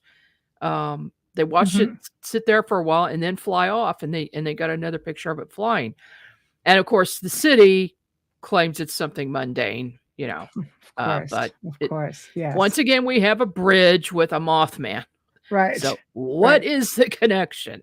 Yes, exactly. With the bridges. That's interesting. And so water. you mentioned you have stories that go way back. Go way back, Yes. to the 1600s, late 1600s. Wow. I'm sorry, it wasn't Lewis and Clark. It was Marquette and Joliet. Okay. In 1673, Alton, Illinois. And still to this day, and the story is, long story short, there was a painting of a giant bird with a long tail that looked really creepy on the side of these rocks, huge painting, and the Native Americans were shooting at it with guns. And he asked why, and they said the story is that they called this creature the Piasaw, which means bird that devours man. Wow. And at some time before they arrived, the Piasaw kept grabbing the Native Americans and taking them back to its lair, which is way up on the cliff in a cave, and ate them. And so the chief had a vision one time about how to get rid of it. And so he was the bait, and he stood out in a field, but he had all of his warriors hidden around him in a circle with poison arrows. And so when the thing came down to grab him, they shot it before he got the chief and killed it. Well, when these two gentlemen, Marquette and Joliet, they took him up to the cave where the Piasaw had been camping out, and they found piles of human bones. Wow. Piles of bones. Wow. Yeah. Interesting. So, that is one of the older recorded sightings, and it may be the first recorded sighting in modern times, at any rate. Right. 1600s. Right. But there are stories going back to wars in France where a Mothman was seen prior to a battle that they lost. It was a precursor to doom, and it was known then as a precursor to doom. Right. There's something happening. Right. There's just a little bit of everything in here. And I'm working on a second book because now I have received so many more sighting reports, and I'm collecting them. I've got the winged cryptids Google map on my website. Right. And so I'm collecting sightings for that. I was perusing it. Yeah, it was great. It's really well done, Margie. It's great. It's interesting. So I've got a lot more. So I'm probably going to do a second edition that's as big as the first one. Oh, I would think so, because I mean, especially now, if you have all these portals opening up and things are coming through, I know as remote viewers as well, there's a lot of things you see, and dragons for me was one. Oh gosh. Okay. I love dragons. I do. And, Dragons just came into my life about 6 months ago. oh, really? Yeah. Do you know where they like to fly? Where they like to fly? Over the Adirondacks. Oh, okay. Yep, they do. Okay. Definitely. But I mean, tales go back all the way to it was Italy. We're going back into the 1500s, where there was a dragon, and they claim the church there claims that they actually have a dragon rib in the church, and it goes back to the 1500s, where you had two towns that were warring, and there was a dragon in the middle, and they agreed to get together, and they apparently took this thing down, and you can visit this rib. If it's a rib, who knows? But it's a piece of folklore that goes back. But yeah, I mean, there's people spot these things. They come in, they come out. Oh, I agree 100%. I totally believe they're real. Yeah, and they're interdimensional. That's it. Don't anybody just ruin this for us. No, don't. We love dragons. Yeah. The thing is, well, I said they start coming in 6 months for me. The reason is because I was doing readings for people, and all of a sudden I'm seeing dragons in their energy field. I'd be like, okay, do you know you've got a dragon? And they'll say, oh, yes, it's white. And it was white. Yeah. Or something like that, or multicolored. Yes. I'm like, okay, so I had to remote view. I had to see what that was all about. And the dragon energy is protective energy. Yes. They come in to protect. That's what they told me. And so now I've got one myself, which I didn't have before. So it's something new. But it's wonderful. And they're also the keepers of knowledge, which is amazing as well, because they pass that on to you at the same time. And I agree with Kathy. I mean, they are guides in so many ways, if you don't get all wigged out with them. Some people do, like, they don't want to think of these type of beings. I think it just comes down to conditioning. You're conditioned to think that anything serpent-like is it's evil, but it's knowledge. It's all knowledge. Yeah, I never really thought about them before I started seeing them in people's energy fields. I thought, what is this all about? Right. Because I'm not feeling any negative energy from them at all. Right. It's positive. Yes. Yes. Yeah. You can feel an intelligence there. They're pretty incredible. I think if you can, like I say, if you can get past just looking at them, I find people on an average like dragons. There's just something about something that looks so mystical and magical that it's easy to embrace it. Whereas if some big reptilian shows up in front of you, you're going to kind of go, yeah, no, it's not the same. Oh, no, that's not the same at all. Draconian or something, No. Yeah. No. I've had some dealings with them as well, and I don't like them. See, I feel the same way. Yet there are some people who have said they've had amazing experiences with reptilians. That is true. But with my experiences, it hasn't been good.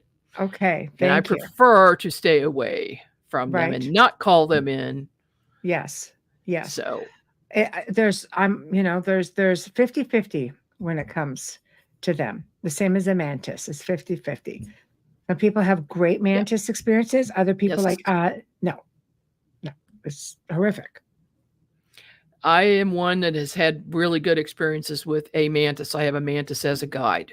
He's been with me for multiple lifetimes. Very nice. Yeah. Very nice. So why do you think people are having terrible experiences with them? Do you think it's us, the way we react to them? I can't. Well, here's one thing that I've noticed in paranormal investigations. Right.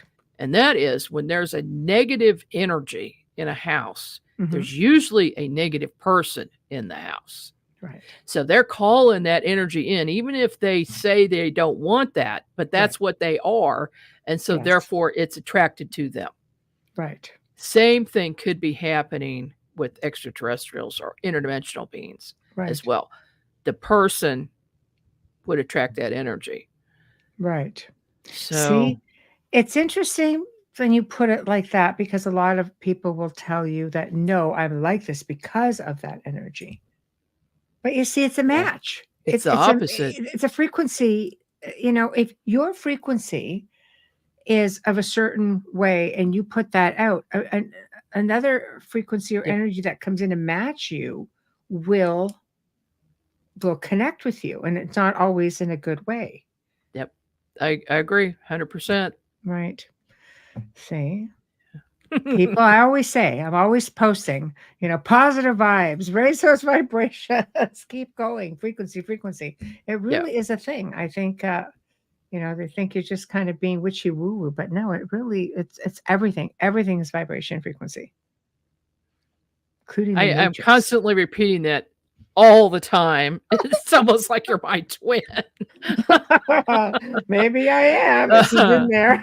Twin flame or so. I don't know. I don't think that's right, but whatever it is. I know. I think, you know what? I think we are in a really great time. I think we have great things to look forward to. And, CERN isn't a great thing, in my opinion. It creates a lot of instability. However, energy wise, energy speaking, I don't want to talk about the components of it, what it does, but energy speaking, for people who are really intuitive and people who are very connected, it throws you off balance. It just creates things that are not necessarily natural. You have natural vortexes, you have natural portals.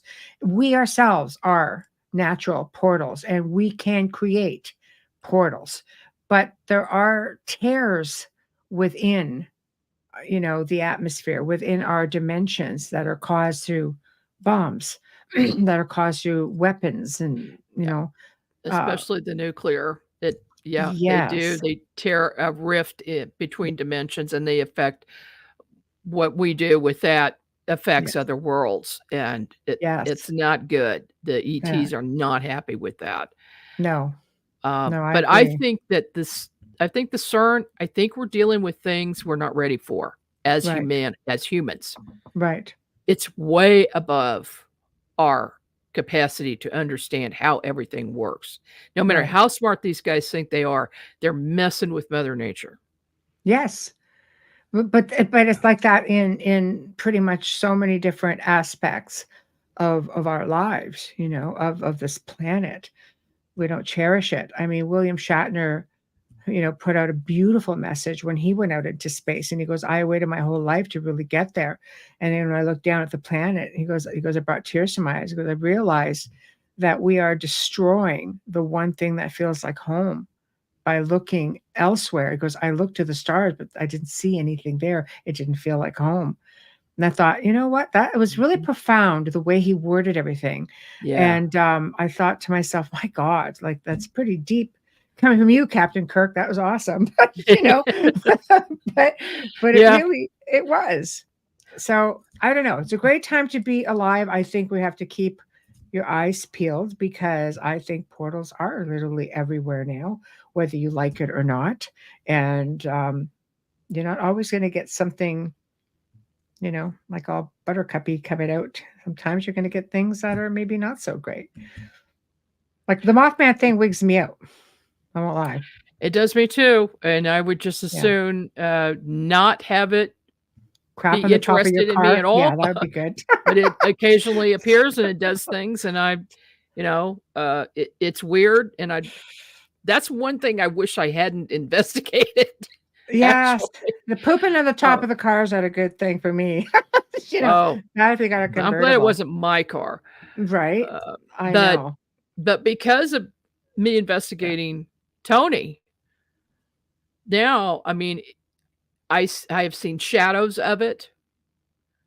I've seen shadows driving down the highway right over the car, and then the car, my brand new car at the time, SUV Santa Fe, started shaking uncontrollably. Okay, see. While this shadow of a gigantic Mothman is on the highway overhead, taking up the whole highway, was how big the shadow was. And I had an investigator with me, and she also has had experiences with Mothman. Do you that's think too you much called big it of a onto you? coincidence. Investigating it. Do you think it reminds me of the movie, The Mothman Prophecies, how him constantly going over there and talking to people, and all of a sudden it was part of his life. Do you Yes. think by investigating This being that now it's Yes. a part of your life? Yes. Unfortunately, yes. I do. Wow. Wow. That So easy, I huh? don't talk about it very much Right. because when I do, I'm likely to have either I'll have a sighting or someone will call me and say they've had a sighting. Which brings you into it. Uh-huh. Right. Right. So like it or not, now you've got this unlikely, unwelcome connection. Yep. Do you think you'll ever figure it out? Do you think it will let you figure it out? And It'd be nice. yeah. See, I was just going to ask this. Thank you, Dee. Could there be more than one? Yeah, I Oh, would think so. Yeah. yeah. I'd say there's Yeah. colonies of them. I think there's a colony Like bats. in Point Pleasant. There's a colony in Chicago and one in Mm, Kansas City for sure. wow. Yeah. Too many sightings. Right. Now, Just worldwide. I've never heard of Worldwide. a sighting of two at once, Right. but there's just too many of them to be all the same one. Right. Do you think if they're similar to, let's say moth, but if they've got bat wings, that sort of thing, or there are beings out there that have them, do you think they work with sonar the same? So again, it's this frequency thing that can affect humans as well. Who knows? It could be. Now, I haven't had anybody say they've had any physical effects except some people have been disoriented. Right. And some, I think in the Point Pleasant, have felt nauseous when it was It's just like the Bigfoot thing. Kind of like the Bigfoot, only not as dramatic. Right. But there was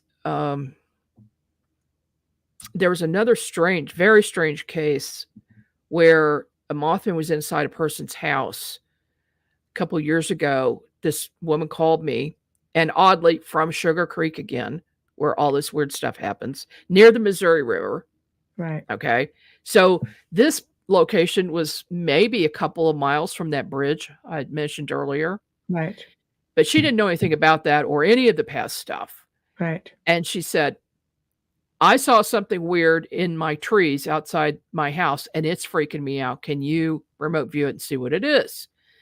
And sure enough, it's a Mothman. She was seeing it crouched in the tree for days on end, every night.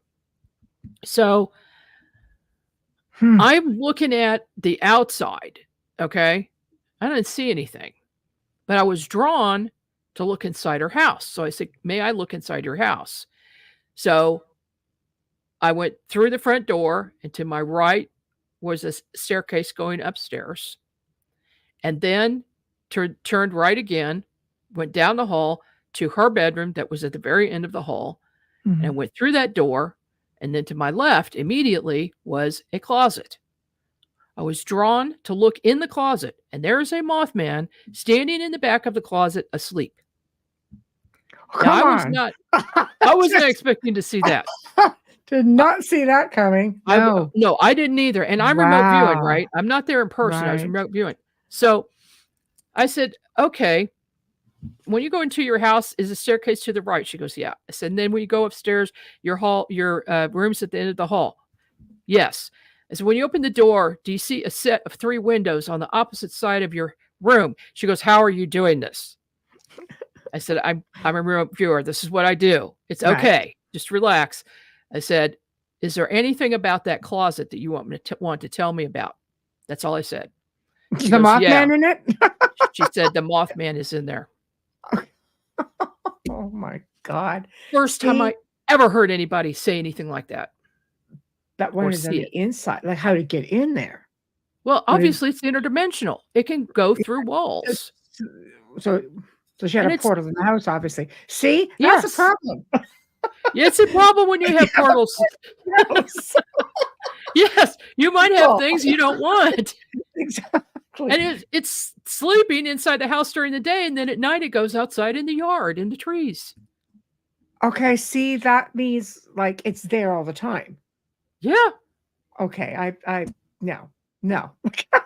No, I would not be good with that at all. I'm pretty easygoing with interdimensional beings. Like I don't freak out, things like that. In fact, people look at me and go, "You're either really stupid or you're really brave." I'm like, I opt for the first one Yeah. because I'm the one that'll jump in with both feet and then think about it later. But that would be a little much for me because Yeah. you have your sanctuary, I'd be right? moving because obviously the Mothman's not leaving, and there's a No. portal there. Yeah. And I told her that. I said, Yes. "Yeah, you should move." So Wow. crazy. It's almost like those people in California who live over the tunnels where there's reptilians who just show up coming up through their floors. Uh-huh. One woman came home and there was a big, like in her closet, again, the floor was torn up. And Wow. when she looked down, there was a reptilian being in there. Oh my And God. apparently this was mapped in the 70s by a geologist or some scientist, and they mapped this whole tunnel system under LA. Okay, you just gave me something else to look into because I did not know that. Look into that because I remember seeing this, and then I recently it came up again, an article, but the part about where it was mapped. But I remember seeing the story of this woman in the first place, going, okay, that's trippy. And now it came up again recently in the last 30 to 45 days. I swear, this article came up again about how it had been mapped and how people there's a couple different articles floating around out there where they were coming up. Now you have to start getting into subterranean stuff, Oh, yeah. Yeah. Well, I've known for years that the reptilians live underground and live in the cave systems. And they have certain areas where they're supposed to not cross. You can go in so deep, and then you're not supposed to go beyond that because that's their area. Malta has that, and the whole classroom disappeared in their teacher, and they actually went into the cave system and cordoned it off. You're not allowed there anymore. They can never find them again. Oh, wow. I'll send you stuff. I think the reptilians are physical beings wanting to be in our 3D world. Yes. And they may be able to travel through portals and things like that, but they're more of a physical being than anything else. Yeah, I agree with you on that. It's trippy for sure. Although they can, I saw one walk out of a person one time and then go back into them, possession. That does not surprise me. Oh my God, all these stories you hear, there's something to it. For every conspiracy theory or every story you hear, there's a little grain of something in there that requires research because the story came from somewhere based on something, right? Okay, this is unfortunately darn it, we're towards the end of the show. This is the part where you tell everybody what's going on, promote yourself, the websites, everything. Okay. Just go to margiekay.com, margiekay.com. Yes, right. And links to everything are there, links to my show. I do workshops, I do readings, I do speaking engagements all over.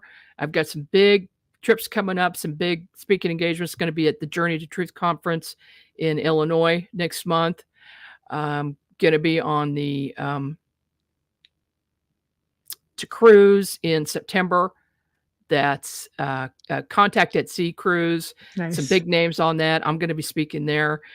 Lots of fun. And of course, my conference, XCon, which is put on by the UNX Network, that is in Springfield in October 11th through 13th.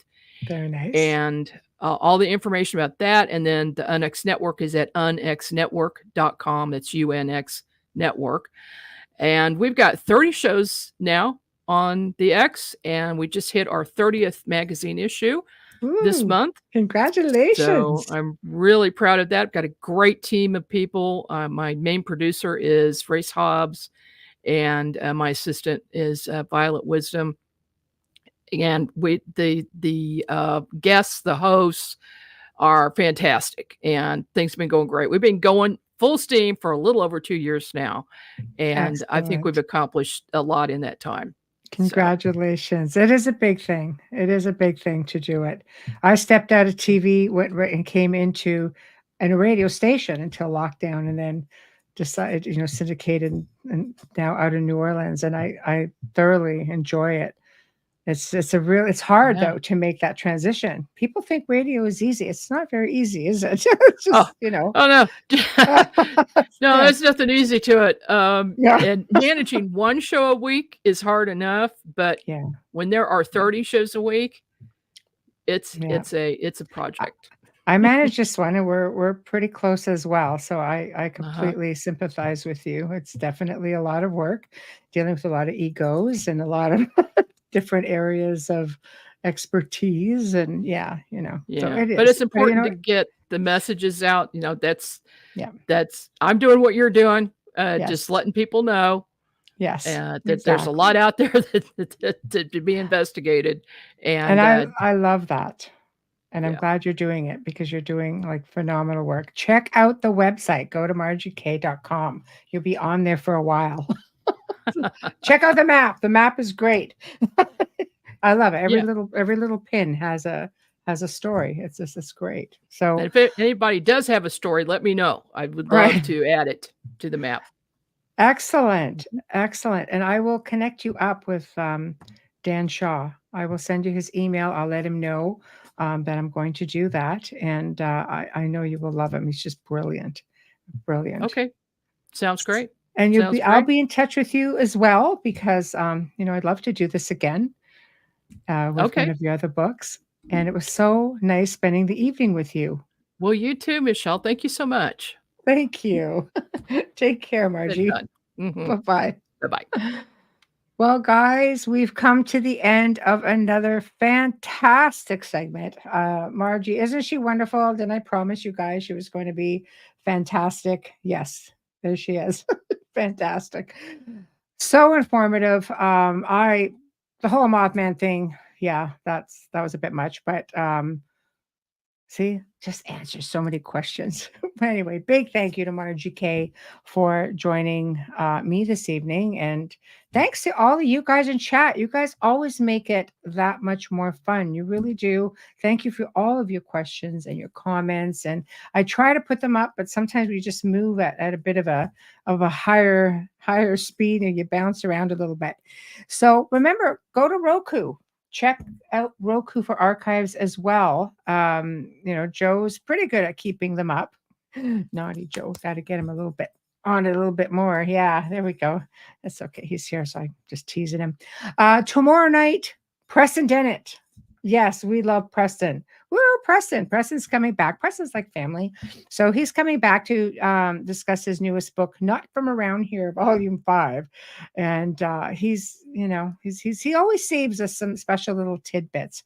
But we'll have to definitely get your questions ready, because he's always got amazing stories.